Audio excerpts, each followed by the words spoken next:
जिंदाबाद उकिल मुसाहारी जिंदाबाद जिंदाबाद जिंदाबाद उकिल मुसाहारी जिंदाबाद जिंदाबाद जिंदाबाद प्रमोद बर' जिंदाबाद जिंदाबाद जिंदाबाद बिटिआर सरकार जिंदाबाद जिंदाबाद जिंदाबाद बिटिआर सरकार जिंदाबाद जिंदाबाद जिंदाबाद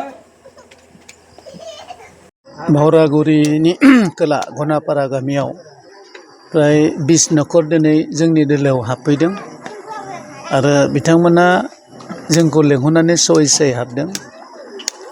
हाबनायनि कारनानो जाबाय जे थांनाय 17 बोसोर आरो 4.5 बोसोर बिथांमोना बेखौ बुंदों जे 4.5 बोसोराव इउपिपिएलनि सरकार थानाय समाव जों बाय शान्ति मोन्दों, निरापत्ता मोन्दों, अधिकार मोन्दों आरो मावनो दांनो मोजाङै हादों आरो जोंनि गामि ओनसोलाव एसे जौगादों आरो मन्दिर मस्जिदनि थाखाय आलारि सोरांनि जे बिथांखि बेनि गेजेरजों 2 लाख थाखा रां मन्दिरखौ थिक खालामनो थाखाय अनसुंथाइ हरदों।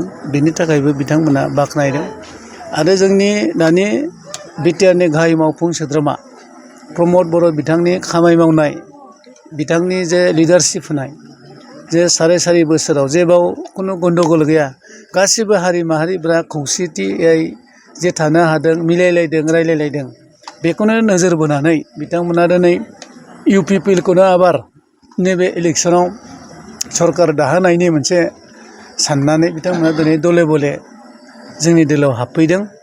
दिनै बेयावल' नङा, फ्राय दिनै 2-3सो प्रग्राम खालामदों जों, खालि जयनिं हाबाफारि आरो नैबे खैदिनावबो एसे एनै थानायखौ गासैबो जोंनाव फैनो नागिरनाय बा फैनो साननाय रायजो राजाखौ जों इउपिपिएलआव लागोन आरो ज'ज'यै जों खामानि मावगोन।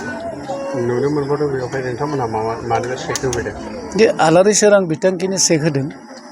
बेयाव घनापारायाव कालि मन्दिर दङ, बेयाव बेखौ होनाय जाबाय आरो बेजोंनो लोगोसे रायजो राजाफ्रा मोजां मोननानै आरो 20 नखरा जोंना दिनै दोलोआव हाबफैदों ज' खामानि मावनो होननानै। दा जोङो जोबोद सक्तिशालि जानानै दङ इउपिपिएलआ। बेयाव गुबुन गुबुन हारि माहारिफ्रा दिनै बुंदों जे इउपिपिएलखौनो सरकाराव लाबोबावनांगौ आरो गमामायैनो बे फैगोन आरो जागोन।